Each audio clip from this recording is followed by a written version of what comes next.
ফিনিক্সের বয়স প্রচলিত ধারণার চেয়ে বেশি, অনেক বেশি। ওরিয়ন কোরিলেশন থিওরি বলে 3টি পিরামিড ওরিয়ন বেল্টের 3টি তারার সাথে 10,500 খ্রিস্টপূর্বের মতো পারফেক্টলি অ্যালাইন করে। 2017 সালে মুন রেডিওগ্রাফির দ্বারা দেখা যায় যে পিরামিডের মধ্যে একটি বিশাল গোপন ঘর আছে। আসসালামু আলাইকুম এভরিওয়ান। ভিডিওটি শুরু করার আগে আপনাদের কাছে আমার একটি প্রশ্ন, আপনাদের জানা পৃথিবীতে সবচেয়ে সুন্দর জায়গা কোনটি? হয়তো আপনাদের বিভিন্ন অপিনিয়ন থাকবে, যেরকম Singapore, Malaysia, Thailand, Bhutan, Nepal, India ইত্যাদি ইত্যাদি। কিন্তু যদি আমি আরেকটি প্রশ্ন করি যে পৃথিবীর সবচেয়ে রহস্যময় মিস্টেরিয়াস জায়গা কোনটি, আপনাদের উত্তর যাই হোক না কেন, বেশিরভাগ মানুষের উত্তরই হবে ইজিপ্ট, অর্থাৎ মিশর। মিশর এমন একটি জায়গা যে জায়গায় প্রতিটি বালির কোনায় কোনায় লুকিয়ে আছে এমন কোন সত্য, এমন কোন রহস্য, যেই রহস্যের কথা মানুষ জানে না এবং বিজ্ঞানীরা উদ্ঘাটন করতে ব্যর্থ হয়েছে। আজ আমি এমনই রহস্যগুলোর মধ্যে এমন একটি রহস্য নিয়ে কথা বলতে যাচ্ছি, যেই রহস্যের কথা ছোটবেলা থেকে বই পুস্তকে, মা বাবার কাছে, গুরুজনদের কাছে আমরা শুনে আসছি। এমন একটি সত্য, এমন একটি রহস্য, যে রহস্যের কথা আমরা প্রতিনিয়ত শুনছি। এখনকার সময়েও বিভিন্ন ধরনের নতুন নতুন জিনিস এটা নিয়ে শোনা যাচ্ছে। কিন্তু কখনো কি ভেবে দেখেছেন যে এই যে রহস্য, এই যে সত্যগুলো আমাদের কাছে বলা হচ্ছে, এগুলো কি আসলেই সত্য নাকি কোনো কিছু লুকানো হচ্ছে? When a small team of researchers unveiled findings that could rewrite the story of the Giza Plateau, they managed to get some data from the infrastructure that is beneath the soil, beneath the ground. And what they discover is, if you want a spiral hallway, beneath it lies what can only be described as a true underground city.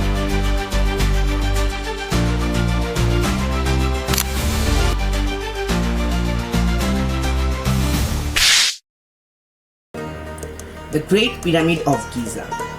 প্রায় 5000 বছর ধরে আমাদের একটাই গল্প বলা হয়েছে। Pharaoh Khufu এই বিশাল স্মৃতিস্তম্ভটি নিজের সমাধি হিসেবে তৈরি করেছিলেন। হাজার হাজার শ্রমিক মাত্র 20 বছরের মধ্যে এটিকে নির্মাণ করেছিলেন। হাতে ছিল শুধু প্রাথমিক তামার ছুরি, দড়ি আর অদম্য মানসিক শক্তি। দেখলেই বোঝা যায় এখানে ধাতুর ব্যবহার কম আর পাথরের ব্যবহার বেশি। কিন্তু সমস্যা হলো যে পিরামিড নিয়ে আপনি যত কিছু শিখেছেন, যত কিছু জেনেছেন, তার বেশিরভাগ সঠিক প্রমাণের উপর নয়, বরং অনুমানের উপর ভিত্তি করে তৈরি করা হয়েছে। তাহলে যদি এই গল্পটা শুধু অসম্পূর্ণই না, বরং ইচ্ছাকৃতভাবে লুকানো হয়, তাহলে কি মনে করবেন? এই রহস্যের কেন্দ্রে আছেন একজন ব্যক্তি, নাম তার ডক্টর জাহি হাওয়াস। মিশরের সবচেয়ে প্রভাবশালী প্রত্নতাত্ত্বিক। দশকের পর দশক ধরে হাওয়াসই নিয়ন্ত্রণ করছেন প্রতিটি খনন কাজ, প্রতিটি আবিষ্কার এবং মিশরের বালির নিচে লুকানো প্রতিটি প্রাচীন রহস্য। পিরামিড বন্ধ কেন? আসলে পিরামিড বন্ধ নয়, বন্ধ করা হয়েছে। হ্যাঁ, ঠিক শুনেছেন, বন্ধ করা হয়েছে।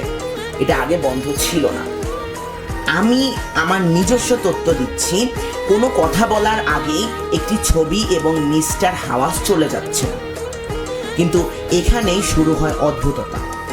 নতুন ধারণা ও আবিষ্কারকে স্বাগত জানানোর পরিবর্তে হাওয়াস পরিচিত স্বাধীন গবেষণাকে আটকে দেওয়া ও বিকল্প তত্ত্বগুলোকে চুপ করিয়ে দেওয়ার জন্য, বিশেষ করে যেগুলো তার প্রতিষ্ঠিত ধ্যান ধারণের জন্য হুমকি স্বরূপ হয়েছিল।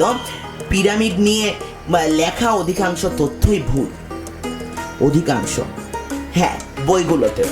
আমি কোনো ষড়যন্ত্রতাত্ত্বিক নই, কিন্তু ঠিক কেন হাওয়াস এত জোরে নির্দিষ্ট কিছু গবেষণাকে বন্ধ করে দিলেন? কেন গ্রাউন্ড ব্রেকিং ডিসকভারিজ এর ঠিক সময়ে রিসার্চ থামিয়ে দেওয়া হয়? এমন সব আবিষ্কার যা মানব ইতিহাসকেই নতুনভাবে লিখতে পারতো, সেই সব ইতিহাস কেন সে বন্ধ করে চলে গেল? আসলে সে এরকমটা তো নয় যে সে বন্ধ করে রাখেনি, সে বন্ধ করার পিছনে কোনো অন্য কারণ ছিল। সে কি কিছু লুকাচ্ছেন? যদি কখনো আপনাদের মনে হয়ে থাকে যে পিরামিড নিয়ে গল্পগুলোতে লুকানো আছে অন্য কোনো সত্য, তবে আজকের ভিডিওটা দেখা আপনাদের জন্য অত্যন্ত জরুরি। কারণ আজ রাতে আমরা এমন প্রমাণের গভীরে যাব যা বিজ্ঞানীদের হতবাক করেছে, প্রত্নতাত্ত্বিকদের হতাশ করেছে এবং ইতিহাসবিদদের নির্বাক করেছে। হাজার বছরের সিল করা গোপন কক্ষ থেকে শুরু করে নিখুঁতভাবে কাটা পাথর যা আজকের প্রযুক্তিতেও তৈরি করা কঠিন, পিরামিডের বাস্তবতা ইতিহাসের চেয়ে অনেক বেশি অদ্ভুত এবং প্রাচীন। প্রশ্ন হচ্ছে, খুবই সাধারণ হাতিয়ার যেমন দড়ি আর কাঠের রোলার দিয়ে কি আসলেই এই পিরামিড তৈরি করা সম্ভব, নাকি তখন এমন কোনো প্রাচীন প্রযুক্তি ছিল যা আমরা এখনো বুঝে উঠতে পারিনি? যদি থেকে থাকে তাহলে কে বানালো আর কেন? আজ আমরা এই গোপন পর্দা সরিয়ে ফেলবো, ইতিহাসের রক্ষকদের মুখোমুখি হব এবং এমন প্রমাণ উন্মোচন করব যা হয়তো আপনাদের সমস্ত ধারণা বদলে দিতে পারে। প্রাচীন মিশর মানে সোনালী সমাধি, জটিল হায়ারোগ্লিফ আর মরুভূমির বালির মাঝে মাথা উঁচু করে থাকা গ্রেট পিরামিড অফ গিজা। আমাদের শেখানো হয়েছে 2550 খ্রিস্টপূর্বে ফারাও খুফু বানিয়েছিলেন তার সমাধি হিসেবে। হাজার হাজার শ্রমিক সাধারণ হাতিয়ার নিয়ে মাত্র 20 বছরে এই আশ্চর্য কাজটি করেছিল। এই গল্পটি আমরা জানি, কিন্তু যতই গভীরে দেখা যায় এই গল্পটা ততই অবিশ্বাস্য লাগে। অবাক করা সত্য হলো খুফুর সময় কোনো স্পষ্ট শিলালিপি নেই যা বলে যে তিনি এটি তৈরি করেছিলেন। মিশরীয়রা তাদের দৈনন্দিন কাজ থেকে শুরু করে ধর্মীয় আচার, রাজকীয় ঘটনা সবকিছুই লিখে রাখত, অথচ তাদের সবচেয়ে বড়, সবচেয়ে বিশাল কীর্তির কথাই নেই। কিছু প্রত্নতাত্ত্বিক গোপন কক্ষে পাওয়া হালকা রঙের চিহ্নকে প্রমাণ হিসেবে দেখান, কিন্তু সেগুলো শত শত বছর পরে খুঁজে পাওয়া হয়েছে যা এর সত্যতা নিয়ে প্রশ্ন তোলে। শুধু কারণ নাম থাকলেই তো প্রমাণ হয় না যে তিনিই সেটা বানিয়েছিলেন। এখন সবচেয়ে বড় প্রশ্ন, পিরামিডে কেন কোনো সমাধি নেই? কারণ এটি তৈরি করা হয়েছিল এই সমাধি রাখার জন্য। রাজাদের সমাধিতে যেমন থাকে সোনা, অলংকার, দামি পাথর, দেহ, এখানে কিছুই নেই। তাহলে এটি কি সত্যি সমাধি হিসেবে নির্মাণ করা হয়েছিল, নাকি এর ব্যবহার ছিল অন্য কোনো উন্নত প্রযুক্তিগত কাজে? আরো অবাক করা বিষয় হলো এই পিরামিডের নিখুঁত নির্মাণ। সত্যিকারের উত্তর দিকে মাত্র কয়েক মিনিটের ফারাক, 80 টন ওজনের গ্রানাইট পাথরের নিখুঁত ড্রিলিং এর প্রমাণ পাওয়া যায় পিরামিডের প্রতিটি পাথরে। ইঞ্জিনিয়ার ক্রিস্টোফার ডান পরীক্ষা করে দেখেছেন পাথরের মধ্যে এমন নিখুঁত গর্ত করা হয়েছে যা আজকের কপার টুলেও সম্ভব নয়। যখন আধুনিক গবেষকরা কপার টুল দিয়ে সেই কাট করার চেষ্টা করেছিল, তাদের যন্ত্র 1 ঘন্টার মধ্যে নষ্ট হয়ে যায়। তাহলে 4-5 হাজার বছর আগে তারা কিভাবে করেছিল? পিরামিডের ভিতরে আলো কিভাবে জ্বলত? প্রথাগত ইতিহাস বলে তেলের প্রদীপ, টর্চ, কিন্তু ভিতরে কোনো ধোঁয়ার দাগ নেই, না ছাদে না দেওয়ালে। তাহলে তারা আলো জ্বালালো কিভাবে? প্রাচীন কোনো আলোর প্রযুক্তি ছিল? এইসব প্রমাণ দেখায় হয় প্রাচীন মিশরীয়রা ছিল অত্যন্ত উন্নত, অথবা তারা কোনো প্রাচীন হারানো সভ্যতা থেকে জ্ঞান পেয়েছিল। এবার আসি ডক্টর জাহি হাওয়াসের কথায়। ডক্টর হাওয়াস মিশরের প্রত্নতাত্ত্বিক বিভাগের সর্বোচ্চ ক্ষমতাশালী ব্যক্তি ছিলেন। তার অনুমতি ছাড়া কেউ খনন করতে পারে না, গবেষণা করতে পারে না। অনেকে বলেন তিনি মিশরের ইতিহাস রক্ষা করেছেন, আবার অনেকে বলেন তিনি সত্য লুকাচ্ছেন। যদি লুকানোর কিছু নাই থাকে তাহলে গবেষণায় বাধা কেন? আরো অবাক করা কিছু প্রমাণ, ওরিয়ন কোরিলেশন থিওরি বলে 3টি পিরামিড ওরিয়ন বেল্টের 3টি তারার সাথে 10,500 খ্রিস্টপূর্বের মতো পারফেক্টলি অ্যালাইন করে। গ্রেট স্ফিনিক্স জলের ক্ষয়ের প্রমাণ। সাহারায় শেষবার এভাবে বৃষ্টি হয়েছিল 12,000 বছর আগে। তাহলে স্ফিনিক্সের বয়স কত? ইতিহাসবিদ জন অ্যান্থনি ওয়েস্ট এবং জিওলজিস্ট রবার্ট শক বলেন এই ক্ষয়ের প্রমাণ করে স্ফিনিক্সের বয়স প্রচলিত ধারণার চেয়ে বেশি, অনেক বেশি। কিন্তু মেইন স্ট্রিম ইজিপ্টোলজি এটিকে উপেক্ষা করেছে। আরও অজানা রহস্য, 1990 সালে রুডলফ গ্যান্টেনব্রিক একটি রোবট ক্যামেরা দিয়ে পিরামিডের কক্ষে একটি গোপন দরজা খুঁজে পান।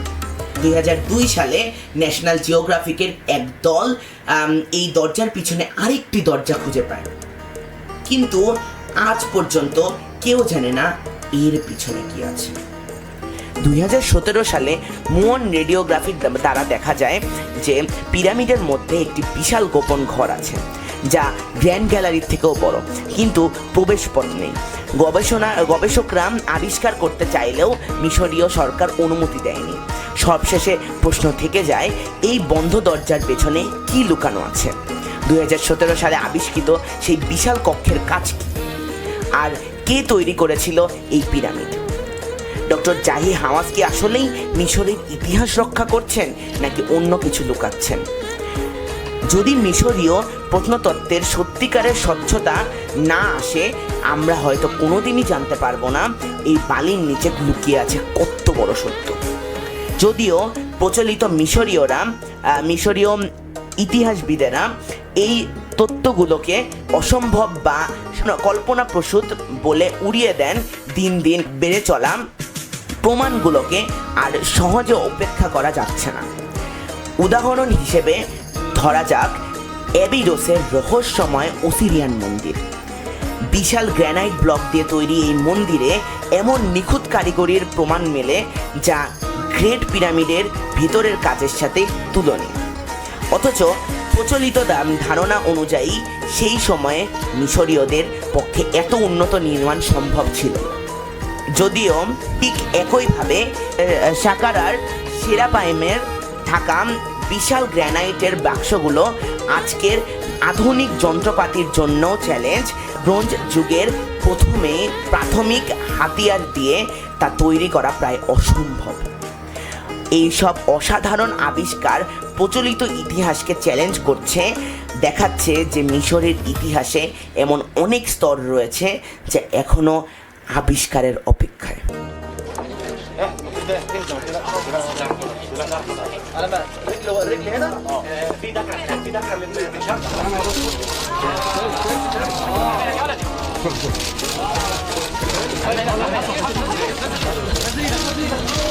এই গভীর রহস্যের মুখোমুখি দাঁড়িয়ে আমরা নিজেকে প্রশ্ন করতে পারি যে প্রত্নতাত্ত্বিকরা কি শেষ পর্যন্ত এই বন্ধ দরজাগুলো খুলবে এবং আমাদের দেখাবে ভিতরে কি লুকানো আছে, নাকি গ্রেট পিরামিডের গোপন রহস্য আজীবন লুকোনোই থেকে যাবে? এমন ভবিষ্যতের জন্য যারা সত্য খুঁজতে সাহস দেখাবে, আরও প্রাচীন রহস্য জানতে চাবে, তারা কি আদৌ সেটাতে সফল হবে নাকি ব্যর্থ হয়ে ফিরে আসবে?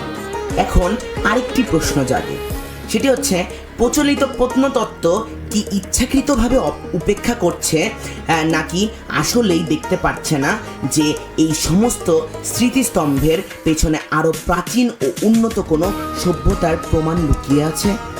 যদি থাকে তাহলে কারা ছিল সেই রহস্যময় নির্মাতা এবং কিভাবে তারা এমন জ্ঞান ও প্রযুক্তি অর্জন করেছিল যা তাদের সময়ের চেয়ে হাজার বছর এগিয়ে? যখন আমরা পিরামিড নিয়ে এইসব প্রমাণের দিকে গভীরভাবে তাকাই, খুফুর নামের কোনো স্পষ্ট শিলালিপি নেই, পাথর কাটার অত্যন্ত উন্নত পদ্ধতি যা প্রাথমিক হাতিয়ারে সম্ভব নয়, আজও সিল করা কক্ষ যা খোলা হয়নি, এবং পিরামিডের উৎপত্তি নিয়ে পুরনো যুগের ইঙ্গিত, আমরা তখন প্রশ্ন করতে বাধ্য হই যে ইতিহাস আমাদের শেখানো হয়েছে তা কি সত্যি পুরোটা সত্য? এইসব আবিষ্কার দেখায় পিরামিড নির্মাতারা হয়তো সেই সময়ের মানুষের চেয়ে অনেক বেশি উন্নত প্রযুক্তি ও জ্ঞান রাখতেন। প্রথমে এই ধারণা অদ্ভুত মনে হলেও প্রতিটি নতুন প্রমাণ এটিকে আরও বেশি বিশ্বাসযোগ্য করে তোলে। হতে পারে প্রাচীন মিশরীয়রা এমন অনেক কিছু জানতেন যা সময়ের সাথে হারিয়ে গেছে, অথবা এই সমস্ত কীর্তি হয়তো কোনো আরও প্রাচীন সভ্যতার তৈরি, যা পরবর্তীতে মিশরীয়রা রক্ষা ও ব্যবহার করেছিল। কিন্তু যদি এই তত্ত্বগুলো এতই আকর্ষণীয় হয়, তবে প্রচলিত প্রত্নতত্ত্ব এগুলো নিয়ে গবেষণায় এত অনীহা কেন? এর অন্যতম কারণ হতে পারে একটি উন্নত প্রাচীন সভ্যতাকে স্বীকার করলে আমাদের পুরো ইতিহাস নতুনভাবে লিখতে হবে। ইতিহাসবিদ, প্রত্নতাত্ত্বিক এবং এমনকি দেশগুলোর জাতীয় পরিচয় পর্যন্ত গড়ে উঠেছে এই প্রচলিত ইতিহাসের ওপর। পিরামিড যদি মিশরীয়দের সময়েও আগে তৈরি হয়, বা যদি এটি সম্পূর্ণভাবে মিশরীয় সৃষ্টি না হয়, তবে তা জাতীয় অহংবোধ ও পরিচয়ের জন্য স্পর্শকাতর। তাই গোপন কক্ষ খোলার অনুমতি না দিয়ে, প্রাচীন প্রযুক্তি নিয়ে প্রশ্ন না তুলে এবং বিকল্প ইতিহাসকে অস্বীকার করে প্রচলিত প্রত্নতত্ত্ব হয়তো অনিচ্ছাকৃতভাবে বা ইচ্ছাকৃতভাবে সত্যকে বালির নিচে চাপা দিয়ে রাখছে। কল্পনা করুন যদি মরুভূমির নিচে আমরা এমন একটি উন্নত সভ্যতার প্রমাণ পাই যেটিকে ইতিহাস ভুলে গিয়েছে। এই আবিষ্কার শুধু মিশরের গল্প নয়, মানবজাতির ইতিহাসকেই বদলে দেবে। আমাদের পূর্বপুরুষেরা যা করতে পেরেছিল তা নিয়ে আমাদের সমস্ত ধারণা পাল্টে যাবে। ধন্যবাদ আজকের ভিডিওটি শেষ পর্যন্ত দেখার জন্য, এবং আশা করছি ভিডিওটি অনেক ভালো লেগেছে। যদি ভালো লেগে থাকে তাহলে একটি লাইক এবং সাবস্ক্রাইব এবং বেল আইকনটি প্রেস করে দিবেন, যাতে আপনার ইউটিউব ফিডে প্রতিটি ভিডিও পৌঁছে যায় এবং প্রতিটি ভিডিওতে আপনারা নতুন নতুন অজানা জিনিস জানতে পারেন।